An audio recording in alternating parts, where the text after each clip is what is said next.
An elderly couple in a remote village discovers a gagged newborn baby girl abandoned in their garden. A few days later, a millionaire suddenly appears and presents them with a photo that makes them... The early morning light bathed the Baker farm in a golden glow. The scent of damp earth lingered in the air, mingling with the warmth of fresh bread drifting from the kitchen window. Birds chirped from the fence posts, and beyond the rolling fields, the first rustlings of village life had begun. Robert Baker wiped the sweat from his brow as he straightened from tending the vegetable patch. His hands, rough and calloused from years of working the land, brushed absently against the soil. A few feet away, his wife Rose stood on the porch, watching the world wake up with a quiet satisfaction. Life in the countryside had a steady rhythm: work, weather, and time. The small village folk often exchanged goods: eggs for apples, flour for fresh milk. Rose had just come back from the neighbors with a basket of eggs, greeting old Mrs. Jensen along the way, who promised to bring over fresh preserves later. Everything about the morning was as predictable as the changing seasons, until Robert saw it. Near the wooden fence, where the ground sloped into scattered brush, something moved. A dark bundle, small and unnatural, twitched among the leaves. His stomach turned. Animals didn't leave bundles behind. "Rose," he called, his voice low, uncertain.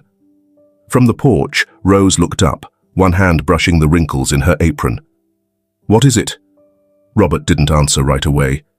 He took a slow step forward, his boots crunching on the dry grass. Rose hurried toward him, her heart already pounding. The bundle stirred. A child's whimper cut through the air. Faint. Weak. Rose dropped to her knees, hands shaking as she reached out. The rough fabric of the bundle felt damp and cold beneath her fingers. Slowly, she pulled the cloth away. Her breath caught. A baby girl. Her cheeks flushed, her tiny fists trembling against the frayed blanket. But what sent a sharp chill through Rose's bones, her mouth was gagged. A cloth had been stuffed inside, silencing her. Tear tracks streaked her pale skin. Her eyes were swollen from crying, perhaps for hours, perhaps all night. But no sounds had come, as if she had learned that no one would come for her. Rose snatched the gag away, lifting the child to her chest. The baby gasped, sucking in shaky breaths, but still didn't cry. Her little body pressed against Rose's warmth, tense, unsure. Robert knelt beside them, his hands hovering uselessly. His mind reeled. Who would do this? Who would abandon a child? Worse, who would silence her? Then he saw something glinting against the baby's skin. A gold chain looped around her small neck, partially hidden beneath the folds of the blanket. Robert carefully lifted the pendant. The shape was simple, a house, and on the back, an engraving. Howard. The name meant nothing to him, but it had meant something to someone. Rose clutched the baby tightly, pressing her lips against the child's forehead. "We need to get inside." Robert stood, his weathered face hardening. He wrapped the baby's thin blanket more securely around her, shielding her from the crisp morning air. The sky had begun to shift, grey clouds thickening, the air growing heavy. A storm was coming, and so were the questions neither of them were ready to ask. Inside the farmhouse, warmth greeted them, the scent of fresh bread, the lingering smoke from the morning fire. Rose didn't hesitate. She sat down at the kitchen table, rocking the baby gently. Robert lit the stove, warming water in an old kettle. "She's freezing," Rose murmured, brushing a hand along the baby's arm. The child had stopped trembling, her small fingers now curled into the fabric of Rose's dress. Robert stepped back, rubbing his temples. His world had been built on soil, cattle, and harvest seasons. Now, a child had appeared, alone, gagged, wearing a necklace with a name he didn't recognize, and someone out there had left her like this. The wind outside howled against the windows. Robert turned toward Rose, who was now gently feeding the baby drops of warm milk from a spoon. His voice was quiet, but firm. Whoever did this, they didn't just abandon her. His fingers curled into fists. They wanted her to speechless. The wind outside had turned violent, rattling the wooden shutters of the farmhouse. Rain lashed against the roof, the sound heavy and unrelenting, as if the storm itself carried the weight of something unspoken. The old house had withstood many tempests before, but this time it felt different. Inside, the fire flickered weakly in the hearth, struggling against the cold dampness that crept in through the walls. The dim glow barely reached the far corners of the room, where shadows stretched long and restless. Rose sat in her rocking chair, cradling the baby close to her chest. The child's breath had steadied, but her small body remained too warm, her skin flushed with fever. Rose pressed her palm lightly against the baby's forehead, feeling the heat simmer beneath her fragile skin. She was fighting something, perhaps exhaustion, perhaps the trauma of being left out in the cold for God knows how long. Robert stood by the window, staring out at the darkness beyond. His fingers absent-mindedly traced the rough grain of the wooden sill. Every now and then, lightning split the sky, illuminating the vast emptiness of their land. Nothing but open fields and the distant tree line. No movement, no figures are lurking beyond the fence. Whoever had left the child behind was long gone. He exhaled slowly and turned back to the table where the child's tattered blanket lay folded. Beside it, the golden necklace. The engraving, Howard, was precise, deeply etched, as if meant to last a lifetime. A family name? A first name? His brows furrowed. The craftsmanship was too fine for a mere trinket. Someone had wanted this child to carry it. Someone had once cared enough to place it around her neck, and yet they had left her behind. His fingers tightened around the pendant. What kind of parent abandons their child like this? His voice was low, edged with something hard. Rose sighed, shifting the baby slightly in her arms, pressing her palm against the child's fevered forehead. "I don't know," she admitted. But she wasn't just abandoned, Robert. She hesitated, searching for the right words. She was hidden. Someone didn't want her to be found. Robert exhaled, rubbing a hand down his face. That was what unsettled him the most. The way she had been gagged, bundled up, left like a secret meant to disappear. It wasn't a desperate mother who had changed her mind at the last moment. This was something else, something darker. For a long moment, neither of them spoke. The storm raged outside, the house shuddering under the weight of the wind. It had been years since their home had felt this full. The silence stretched between them, filled with memories neither dared to voice. They had never been blessed with children.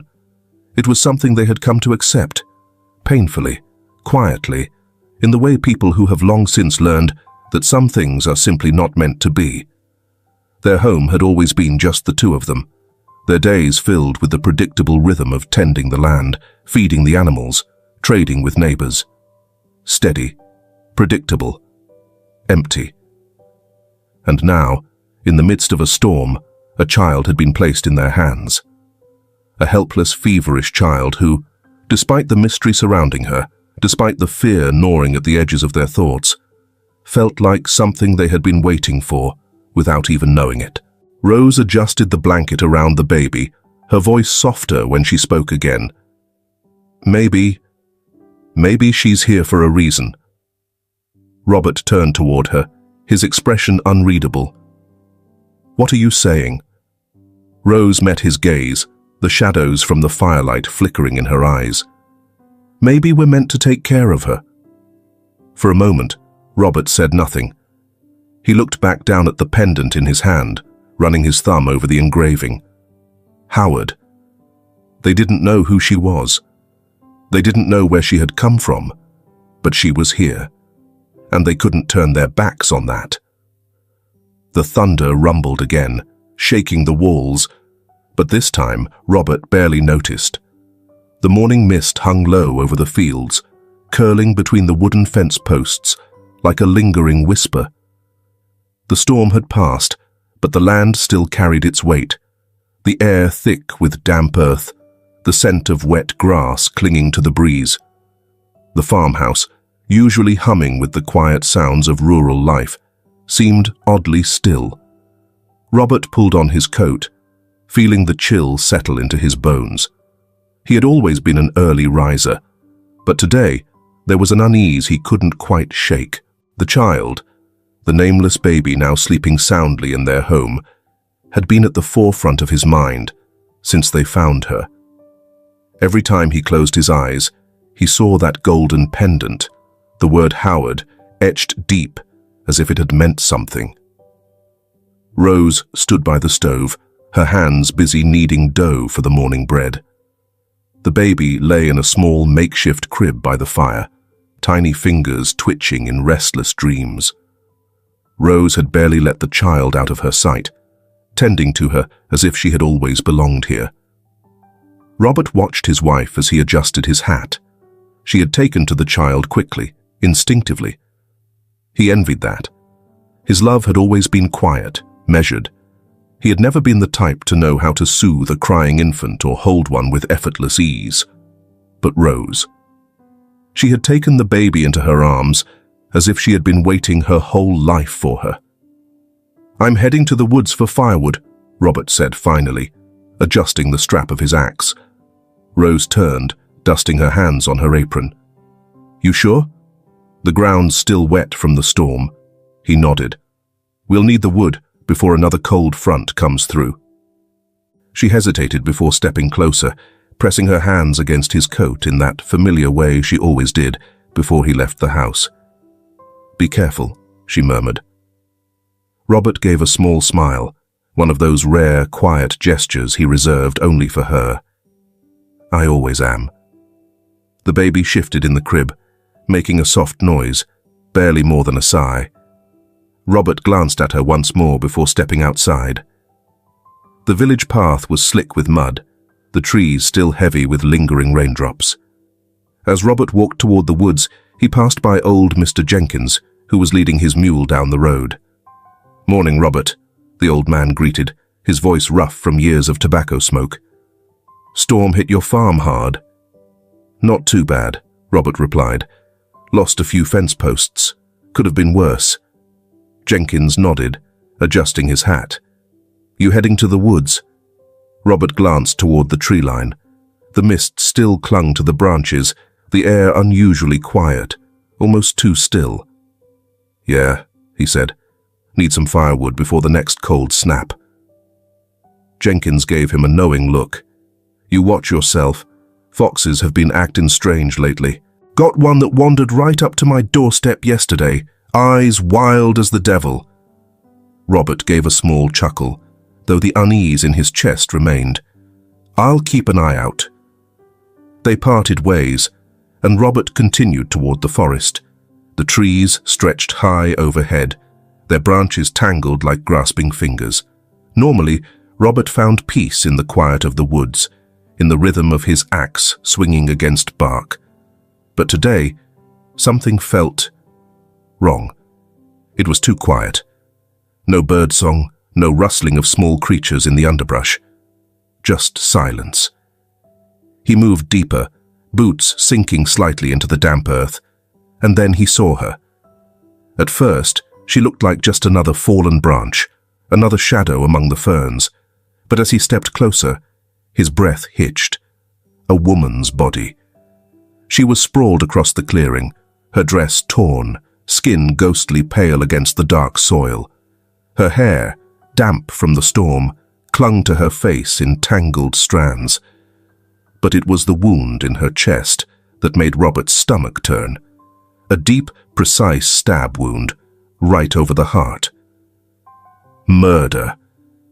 His pulse pounded in his ears. He had seen death before, animals, accidents on the farm, but never this, never like this. Swallowing hard, he forced himself to step closer. Her hand was clenched into a tight fist, fingers stiff with rigor mortis. Slowly, carefully, Robert pried her fingers open. A gold bracelet. His breath caught. It was small, delicate, but unmistakable. The engraving, a tiny house symbol, identical to the one on the baby's pendant. Robert's throat went dry. This woman was connected to the child. He took a step back, his boots pressing into the wet earth. Who was she? Why had she died out here, alone in the woods? The wind rustled the trees, whispering through the clearing like an unspoken truth. Robert knew what he had to do. Without another thought, he gathered the lifeless body in his arms. She was cold, heavier than she should have been. He carried her through the trees, back toward the hill near his farm. It wasn't much, but it was something. He couldn't leave her there, forgotten, as if she had never existed. As he laid her to rest beneath the soil, he placed the gold bracelet beside her. Whoever she had been, whatever her story was, she had meant something. He fashioned a simple wooden cross from 2 branches and pressed it into the earth. The sky had begun to darken again, the promise of more rain lingering in the distance. Robert stood there for a long time, staring at the grave. His hands were covered in dirt, his clothes damp with sweat and mist. The baby had come to them under strange circumstances. Now, he had found a woman in the woods wearing a bracelet, just like the baby's necklace. His gut twisted with something he couldn't name. This wasn't over. And something told him, whoever had done this, whoever had tried to silence them, might not be finished yet. By the time Robert stepped back into the farmhouse, the weight of what he had just done pressed heavily on his chest. His boots were caked with mud, his hands rough with dirt from the burial. The house, warm and filled with the scent of fresh bread, felt like a world apart from the cold, damp grave he had just left behind.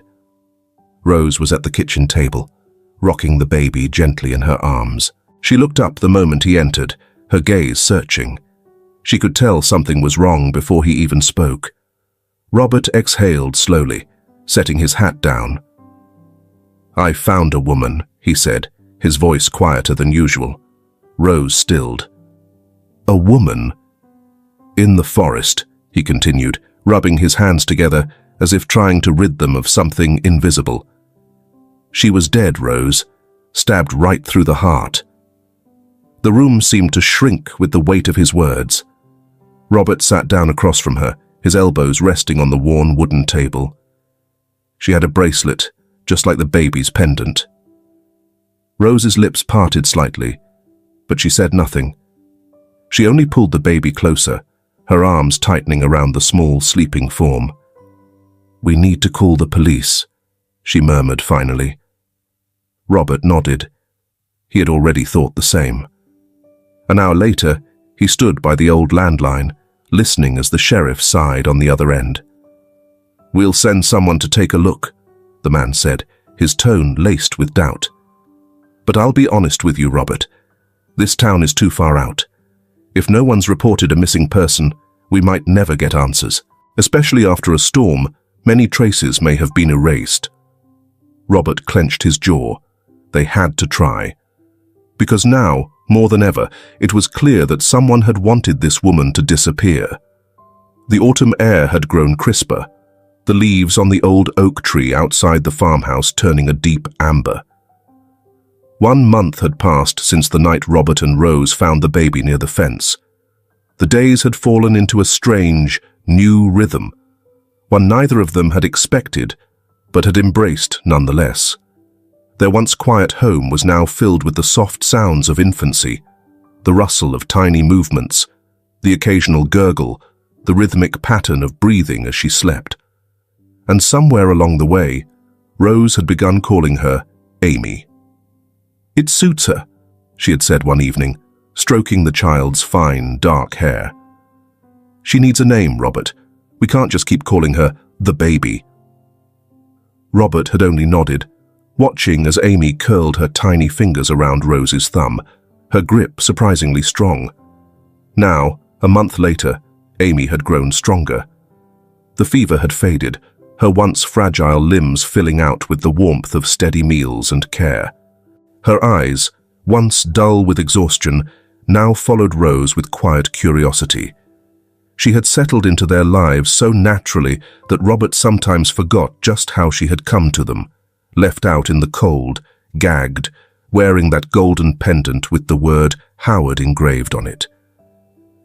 But he never forgot for long, because in the rare moments of quiet, when the farm had stilled, when the only sound was the distant rustling of wind through the trees, he thought of the woman buried beneath the hill. He had returned to the grave again on the next day, just to stand there, just to try to understand. The woman's presence haunted him, not just the sight of her lifeless body, but the fact that no one had come looking for her. Who was she? Why had no one noticed she was gone? The afternoon later, the sun hung low in the sky, casting long golden shadows across the farm. The air smelled of damp wood and freshly turned soil, the lingering reminder of the past storm still present in the crisp autumn breeze. Inside the farmhouse, the quiet hum of domestic life continued. Rose hummed a soft tune while rocking Amy, and the scent of simmering stew filled the air. But outside, beyond the warmth of their home, Robert couldn't shake the weight pressing on his chest. He had returned to the grave again on the next day, just to stand there, just to try to understand. The woman's presence haunted him, not just the sight of her lifeless body, but the fact that no one had come looking for her. Who was she? Why had no one noticed she was gone? Now, as the evening set in, the sound of boots crunching against gravel pulled him from his thoughts. He turned toward the dirt road leading to their home, his hands instinctively tightening at his sides. A lone figure approached, Sheriff Wallace. The older man had the look of someone who had seen far too much and solved far too little. His uniform was slightly rumpled, his hat pulled low over weary eyes. As he reached the porch, he tipped his hat toward Rose, who had stepped outside with the baby in her arms. "Evening, Robert Rose," he greeted, voice gruff. Robert nodded, already sensing the news wouldn't be good. "Any word?" Wallace exhaled sharply, pulling a small notepad from his pocket. "We've looked into missing persons reports, nothing matching her description. No one's come forward." Robert frowned, rubbing a hand over his beard. "And the examination?" Wallace hesitated. "That's the thing. We put in the request for an autopsy, but it could take time. We don't have the resources for forensic work out here, and honestly, cases like this?" He shook his head. "They tend to go cold." The words settled between them like a heavy weight. Rose shifted the baby against her hip, her expression tightening. "She had a child," she said, her voice edged with something unreadable. "A little girl. No mother should just vanish like that." Wallace nodded solemnly, eyes flickering toward the bundle in Rose's arms. "That's the only reason we're still pushing it.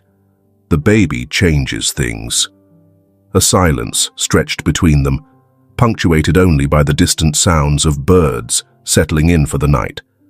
Finally, Wallace sighed, slipping his notepad back into his pocket. "We'll keep looking. If anything turns up, I'll let you know.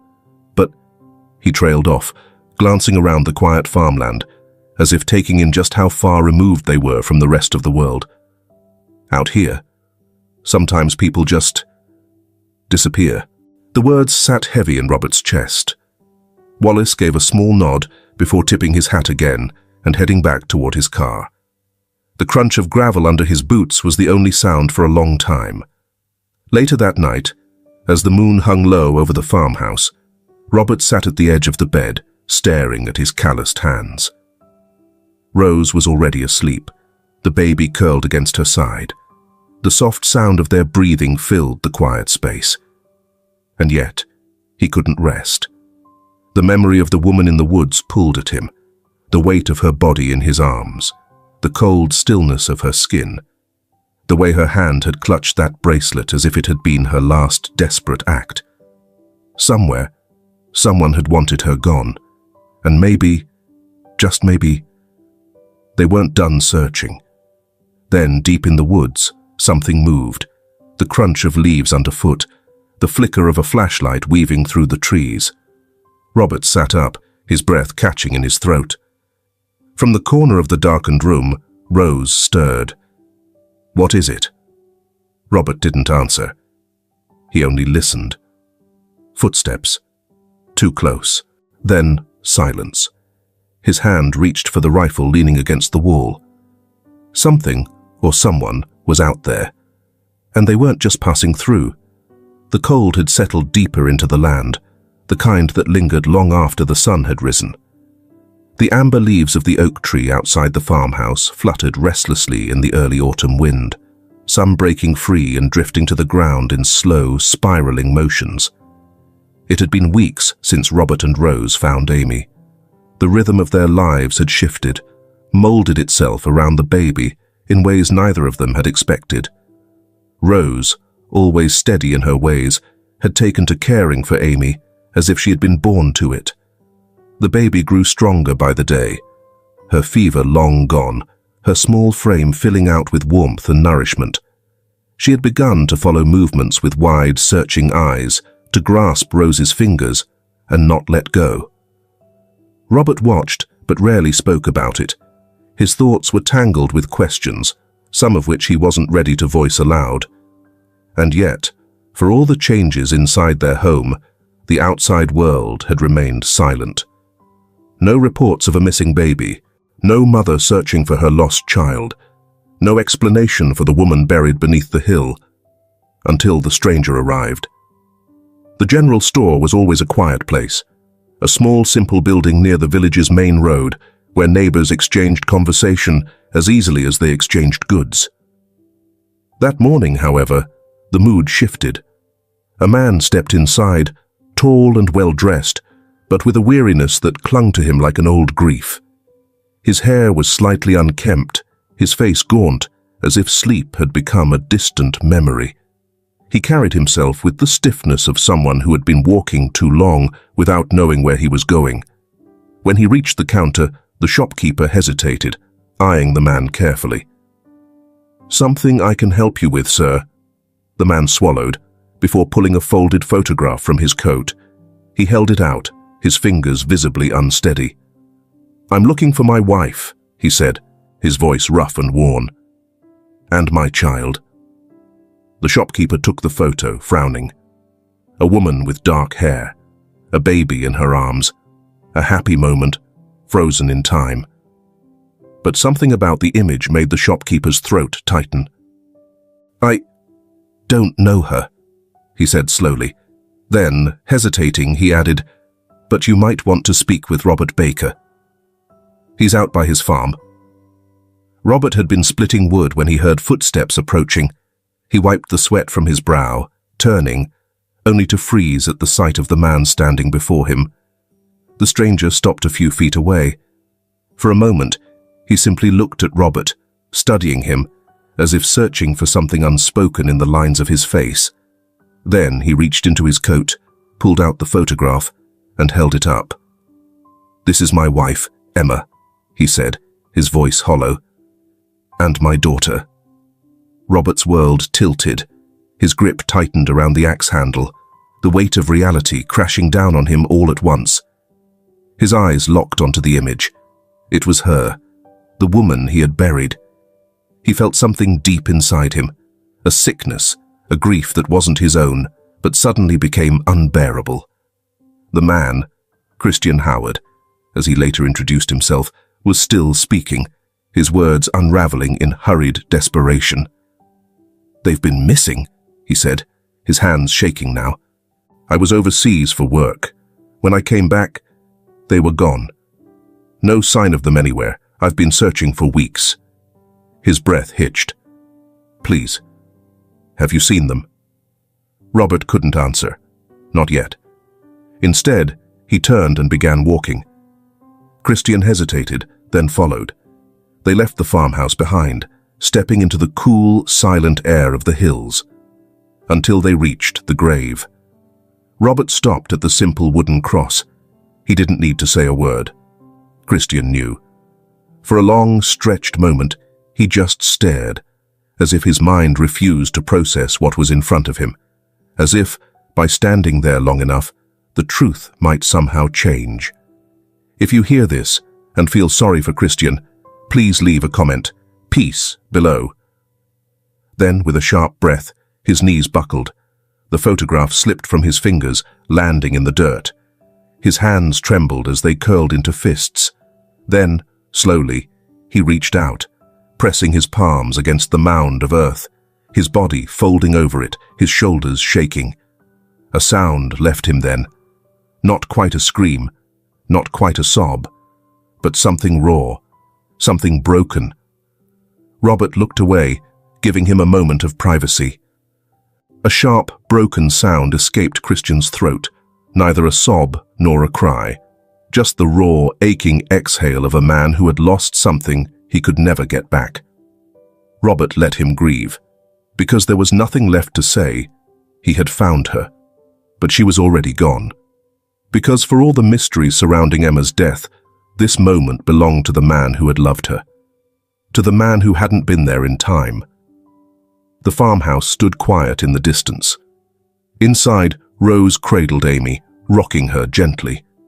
The baby stirred, making a soft, restless sound. Rose pressed a kiss to her small forehead, whispering, "It's all right, love. You're safe." But somewhere out in the cold, a father knelt beside a grave, and nothing would ever be all right again. The wind carried the crisp scent of fallen leaves through the hillside, rustling the dying grass around the lonely grave. Christian remained kneeling, his hands pressed against the freshly turned soil, his shoulders rising and falling with the weight of his breath. Robert watched him in silence, giving the man a moment to grieve, to let the loss sink into his bones. There was nothing to say that would dull the pain. Emma was gone. No amount of words, no reassurance could change that. But there was something else, a reason to stand back up. Robert took a slow step forward and placed a firm, steadying hand on Christian's shoulder. The younger man barely reacted, his fingers still digging into the dirt, his body frozen in grief. "Christian," Robert said, his voice calm and steady. "Your daughter. She's alive."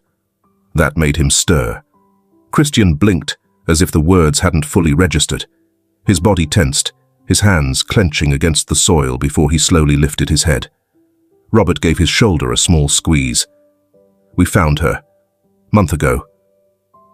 Christian's breath hitched. He turned slightly, his grief-stricken face still etched with disbelief. Robert continued, "She was in our yard, bundled up near the fence. Someone left her there in the middle of the night." His voice darkened slightly at the memory. "She was gagged and tied up so she couldn't cry." Christian's expression changed instantly. His mourning shifted into something else. Anger. Horror. His jaw clenched, his hands curling into fists.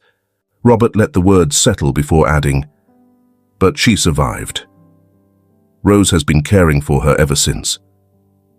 Christian swallowed hard, as if trying to breathe past the lump in his throat. His lips parted, but no sound came. "She has a necklace," Robert said quietly, "with the same house symbol as Emma's bracelet." Christian's head snapped toward him. Robert nodded. "It's her, Christian, your daughter. She's waiting for you." For the first time since kneeling at the grave, Christian moved. He exhaled shakily, then forced himself to stand, his body stiff with exhaustion and grief. Robert said nothing more, only gestured toward the farmhouse in the distance. "Come inside," he murmured. "Meet your daughter." The walk back to the house was quiet. Christian's breathing was still uneven, and Robert could sense the war inside him, the battle between grief and hope. By the time they reached the farmhouse, the sun had dipped lower, casting a soft golden hue over the fields. Smoke curled from the chimney, the scent of something warm filling the air. Christian hesitated at the porch steps. His hands twitched at his sides. Robert didn't rush him. Meeting his daughter for the first time, under these circumstances, was something he needed to be ready for. Inside, Rose sat in the rocking chair, humming softly, the baby nestled in her arms. She stirred as they stepped inside, her tiny fingers gripping onto the soft fabric of Rose's blouse. Rose looked up, her eyes instantly finding Christian. She knew who he was before Robert could even say a word.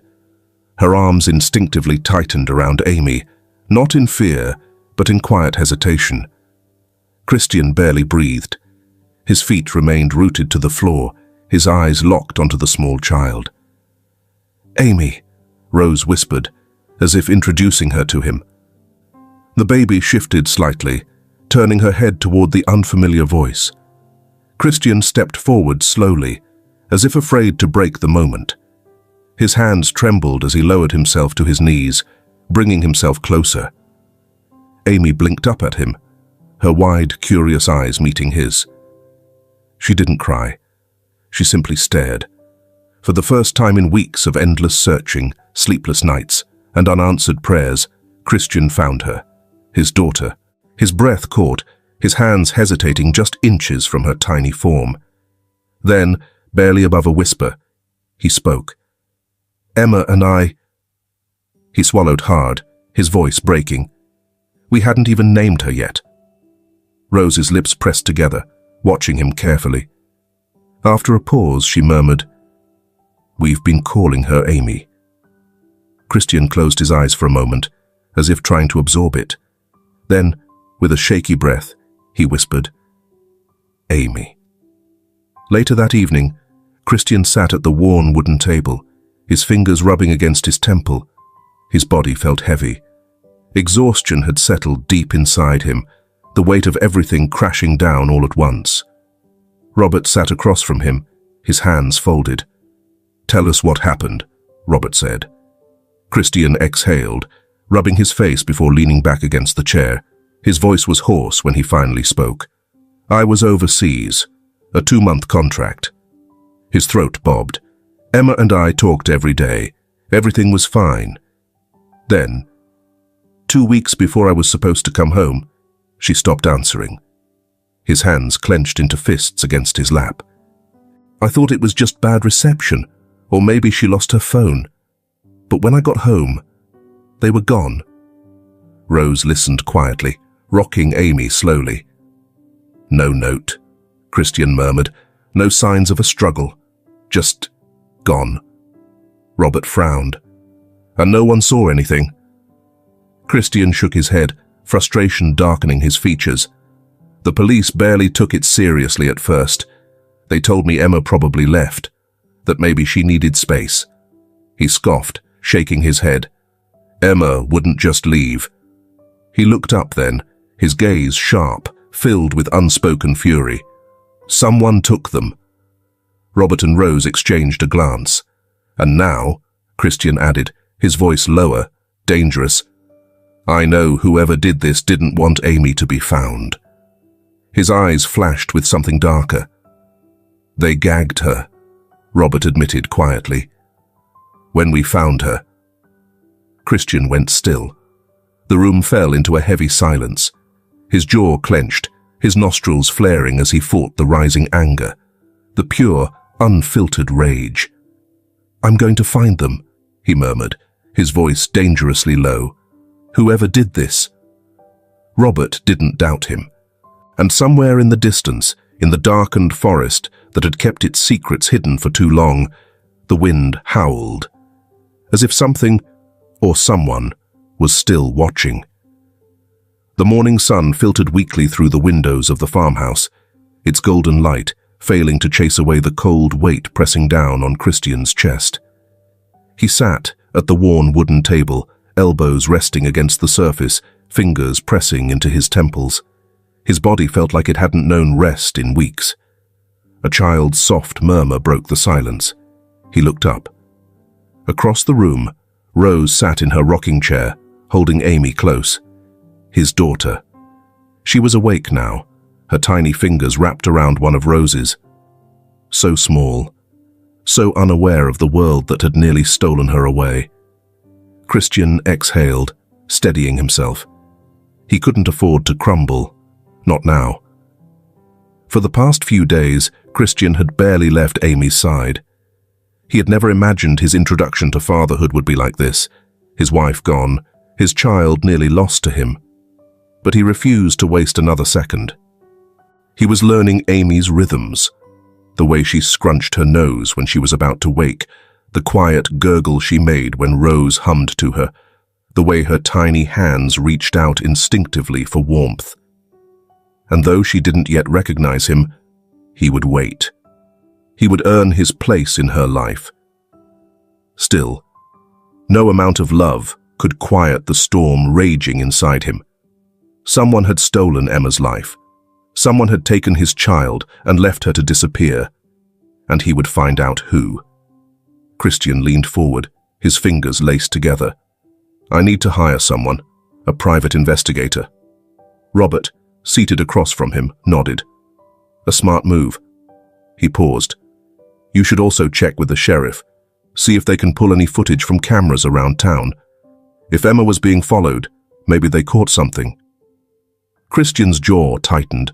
He had trusted the authorities before, and they had failed him. But now he had proof. Amy was alive. Emma was dead. That was more than he had before. Robert stood, stretching slightly. I'll reach out to Sheriff Wallace for you. He knows this town better than anyone. Christian nodded, appreciation flickering across his face. He wasn't used to accepting help, but right now, he needed every ally he could find. Christian dialed the first number. The private investigator, Mark Bennett, was a former detective from Chicago, a man with sharp instincts and a history of digging up things people wanted buried. Christian had worked with him once before on a business dispute, and now he needed him for something far more personal. The call was brief. You sure about this? Bennett asked after listening to the details. Someone took them, Mark, Christian said flatly. Someone wanted Amy to disappear. And Emma... His voice faltered before he steadied himself. She didn't just leave. Robert said there's a local police officer who can help. I'll send you his information. There was a long pause on the other end of the line. All right, Bennett said finally. I'll look into it. Give me a couple of days. Christian hung up, staring at the phone. A couple of days felt like an eternity. 2 days later, the call came. Christian stood on the farmhouse porch, the wind biting against his skin as he answered. I found something, Bennett said, his voice edged with urgency. Surveillance footage from a gas station outside the city was provided by Sheriff Wallace. A woman matching Emma's description was seen there the night she vanished. Christian's grip on the phone tightened. Alone? Number she was with Amy, but she was in a hurry, looking over her shoulder like someone was following her. Christian's pulse spiked. There's more, Bennett continued. 2 men entered the station minutes after she left. They didn't buy anything, just looked around like they were searching for someone. A sick feeling settled in Christian's gut. Emma had been running, and whoever she had been running from had found her. Bennett worked fast. Too fast. By the end of the week, he had pieced together more than Christian had been able to in the past month, and what he found was worse than anything Christian had imagined. Emma and Amy had been followed. A group of men, 3, possibly 4, had been watching their home in the days before she disappeared. They weren't random criminals, Bennett told him over the phone. They were after her specifically. Christian's jaw clenched. Why? Bennett hesitated. I don't know yet, but I think she figured out she was being watched. That's why she ran. Christian closed his eyes. Emma had known. She had known something was coming, and she had tried to save their daughter. And somehow, somewhere in that escape, she had ended up dead. That night, Christian couldn't sleep. He sat outside, the night air biting at his skin, his mind racing. Robert joined him, settling into the chair beside him with the ease of a man who knew when silence was better than words. After a long pause, Christian finally spoke. She was running from them, he murmured. She hid Amy near your farm. Robert nodded. But they found her. Christian clenched his fists. Yeah, they did. A branch cracked somewhere in the distance, but neither of them flinched. The woods were listening, and so was something else. Because whoever had been after Emma and Amy wasn't finished yet, and Christian was going to find them first. The wind was sharp that morning, carrying the scent of damp earth and fallen leaves through the valley. Christian sat at the farmhouse table, one hand gripping a coffee cup he hadn't touched in over an hour. His mind raced, thoughts tangled with grief and fury. 2 weeks ago, he had been a husband searching for his family. Now he was a widower, uncovering the truth. And the truth was ugly. His phone buzzed against the wooden table. Mark Bennett's name flashed across the screen. Christian exhaled slowly before answering. "Tell me you have something." Bennett didn't waste time. "I found out who ordered it." Christian stiffened. Ordered it. Not just a random act of violence. Not just a robbery gone wrong. Someone had planned this. Bennett's voice was flat. Daniel Singh. For a moment, Christian thought he had misheard. His breath came sharp, like the air had been knocked from his chest. Daniel? Yes. Christian shot to his feet, the chair scraping against the floor. Robert, who had been feeding the chickens outside, glanced toward the house, sensing the shift in energy. Bennett continued, "Your former CEO, fired last year for embezzlement. It wasn't just a few missing dollars either. He lost millions. And when the board pushed him out, he lost everything." Christian swallowed hard, his pulse thundering in his ears. "What does this have to do with Emma?" A long pause. Then, "His wife was pregnant at the time." Christian stilled. "She miscarried a few days after Daniel was fired." A sick, cold realization settled in his stomach. Bennett's voice darkened. "He blamed you." Christian clenched his fists, the pieces clicking into place. Daniel had been spiraling for months before his firing. The man had once been charming, respected, a smooth talker with the board, a ruthless businessman in the corporate world. But Christian had seen through him. He had seen the reckless spending, the forged accounts, the siphoning of company funds. Christian had been the one to expose him.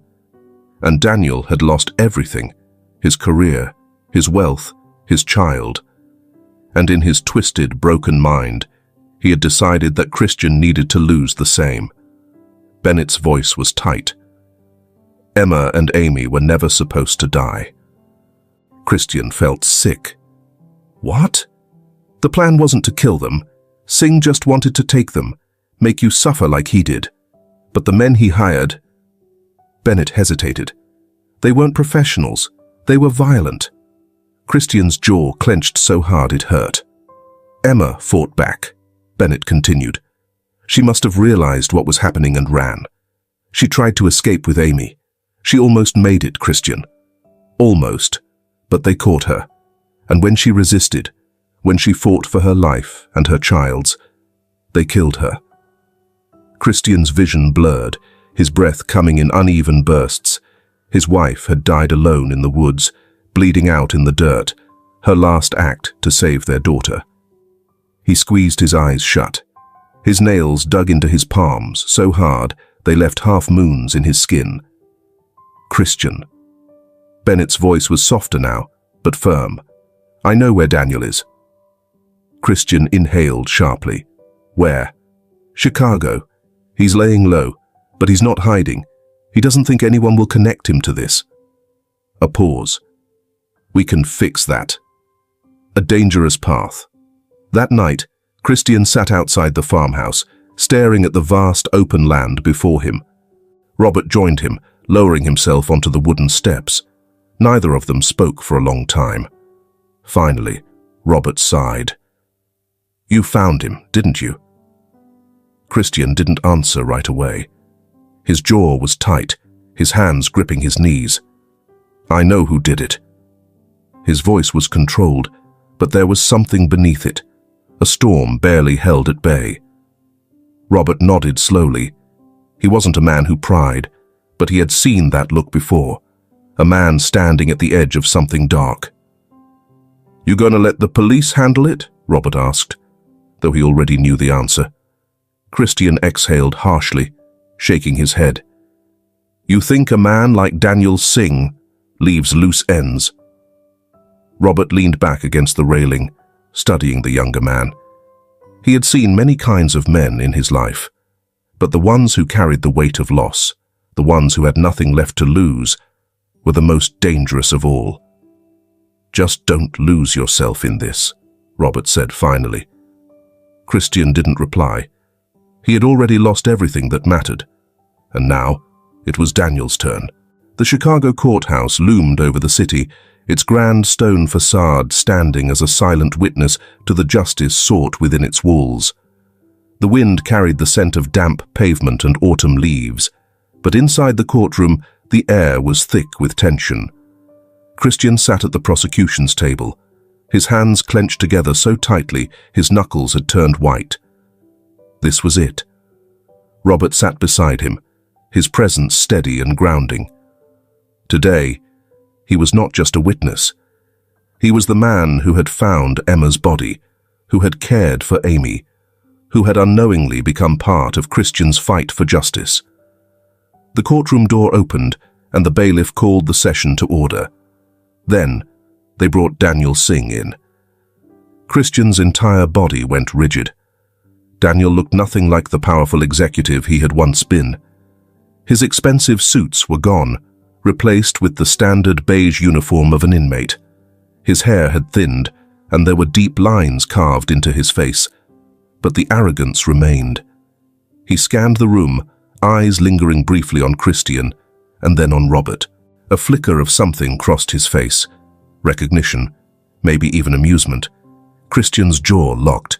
This man had destroyed his family, and now he was going to pay. Robert took the stand first. His voice was steady as he recounted the night he found Amy. "The baby was wrapped tightly, gagged," he said. "Whoever left her there, they didn't want her found." The courtroom murmured at that, and Christian saw the jury shift uncomfortably. Robert continued. He spoke of the storm, the eerie silence, the moment he unwrapped the bundle and saw Amy's small, flushed face, and then he spoke of Emma. "How did you find her?" the prosecutor asked. Robert's throat bobbed. "I was gathering firewood. That's when I saw her, sprawled in the clearing. She had a wound right over her heart." He exhaled sharply. "She fought. I could tell. But she didn't make it." Christian clenched his fists under the table, trying to suppress the ache rising in his chest. Then came the most damning piece of evidence. "The bracelet," the prosecutor prompted. Robert nodded. She was still holding it in her hand. A gold bracelet with the same engraving as the necklace the baby wore. The prosecutor held up the evidence bag, displaying the delicate chain. It was undeniable. Amy and Emma had been together, and someone had wanted to erase them both. The trial didn't last long. The private investigator's findings, the security footage of Emma being followed, the phone records linking Daniel's hired men to the crime scene, it was all there. Daniel's attorney tried to argue lack of intent. He claimed Daniel had only wanted to scare Christian, that he had never meant for Emma to die, but the jury didn't buy it. When the verdict was read, Christian barely breathed. Guilty. Daniel Singh was sentenced to life without parole. His men, the ones who had chased Emma through the woods, who had stolen Christian's world from him, each received their own sentences. Justice had been served. But Emma was still gone. The farmhouse was quiet when they returned. Rose was waiting on the porch, Amy cradled against her chest. Christian stepped out of the car, and for the first time in months, he let himself breathe. He walked up the steps, hands trembling slightly as he reached for his daughter. Rose gently handed Amy over. Christian held her close, burying his face into her tiny shoulder. She smelled of milk and warmth, her small fingers curling against his chest. He swallowed the lump in his throat and whispered, "You're safe now." Amy cooed softly, her tiny head resting against him. Christian squeezed his eyes shut, holding her a little tighter. "I promise," he murmured. "You'll never be alone again." The wind whispered through the trees, and for the first time in a long time, Christian felt like he could finally move forward. The years passed in the quiet way that only time and love could allow. 5 winters came and went, each one bringing new laughter, new moments of peace. The farmhouse, once a place of quiet routine, had become something more. It was a home, not just for Robert and Rose, but for Amy, and in some ways, even for Christian. She was 5 now, a bright and lively child, her laughter filling the halls, her small feet pattering against the wooden floors. She called Robert and Rose Grandpa and Grandma. The words had come naturally, unforced, a bond that had grown over time, like the strongest roots of an old oak tree. Christian had never asked them to take on that role. They had simply become family. Christian still lived in Chicago, but the city no longer felt like home. His business had slowly resumed, but his priorities had shifted. Money and power, once so consuming, meant nothing compared to Amy. Every few weeks, he would make the long drive back to the farmhouse, where his daughter would run to him, her small arms wrapping around his legs, her excitement uncontained. "Daddy! Daddy!" she'd call, and Christian's heart would swell every time. Rose would shake her head and smile as she wiped her hands on her apron. Robert would grunt, pretending he wasn't touched, though Christian knew better. Even after all this time, Robert still watched over Amy like a silent guardian, as if the weight of that stormy night 5 years ago had never truly left him. And perhaps, in some ways, it hadn't. Emma was still there, woven into the fabric of their lives in ways both small and profound. Amy had her eyes, that deep brown, full of wonder. She had her kindness too, always eager to help, always offering her hand, even to strangers. Some nights, Christian would sit by the fire with Robert, a glass of whiskey between them, and the conversation would drift. "She would have been proud of her," Christian murmured once, staring into the flames. Robert nodded, slow and thoughtful. "She already is." It was easier to believe that now. On the anniversary of Emma's passing, Christian and Amy always visited the hill. The grave wasn't lonely anymore. Flowers grew around it, planted by Rose's careful hands. A small wooden bench sat nearby, where Christian often sat while Amy picked wildflowers and placed them against the headstone. She knew, in the way that children understood things without being told, that her mother had loved her. One afternoon, she turned to Christian, a small bouquet in her hands, and asked, "Do you think Mama can see us?" Christian swallowed, his chest tightening. He knelt down beside her, brushing her soft curls from her face. "Yes, sweetheart," he whispered. "I think she sees us every day." Amy smiled, satisfied with that answer. She placed the flowers gently beside the grave, then skipped back toward the farmhouse, her tiny figure glowing in the late afternoon sun. Christian stayed behind for a moment longer, his fingers brushing against the engraved letters of Emma's name. He had kept his promise. Amy was safe.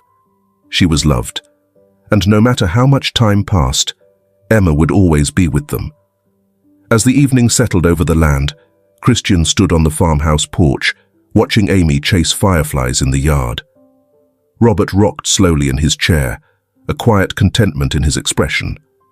Rose was inside, setting the table, humming softly to herself.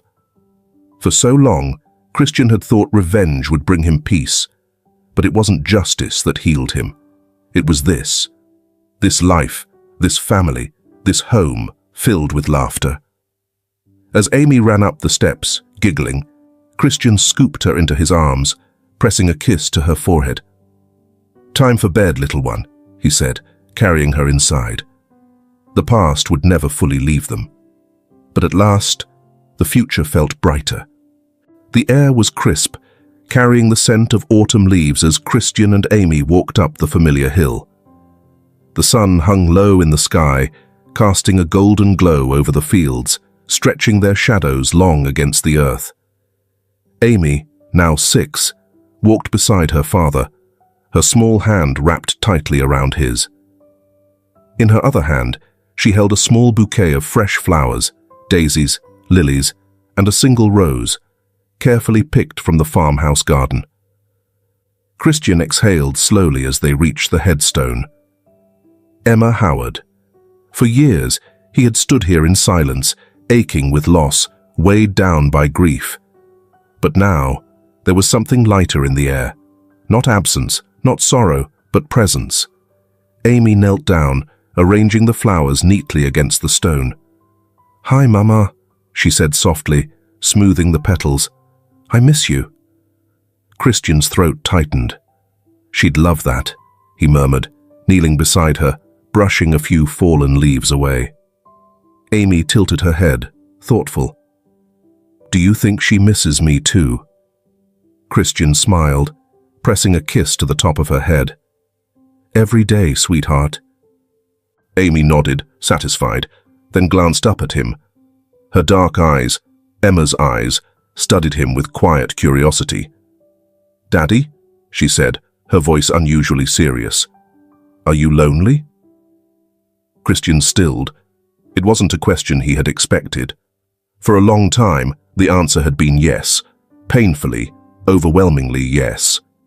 But now, he looked down at her tiny fingers tracing the edge of the gravestone, at the way she always carried love so easily. "No," he said honestly, "not anymore." Amy smiled, then, her small hands reaching for his. She didn't ask anything more. Some things she already understood. That evening back at the farmhouse, the smell of home-cooked food drifted through the air.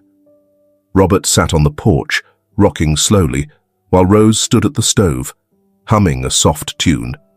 It was a picture of warmth, of home.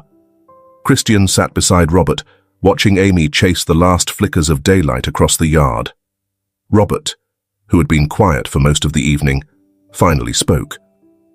"You know," he said, his voice gruff but gentle. "She's getting older. She'll need to go to school soon." Christian nodded. He had been thinking about it for a while now. Amy couldn't stay tucked away in this quiet countryside forever. Robert leaned forward, resting his elbows on his knees. "You ever thought about bringing her home to Chicago?"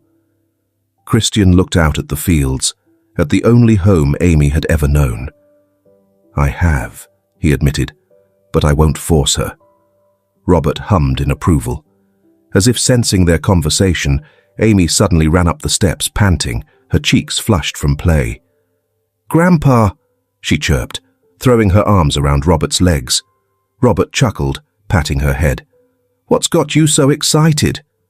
Amy pulled back, glancing between the two men. "I know where I want to go." Christian raised a brow. "Go where, sweetheart?" She hesitated, shifting on her feet. "I love it here," she said slowly. "I love Grandma and Grandpa. I love our home."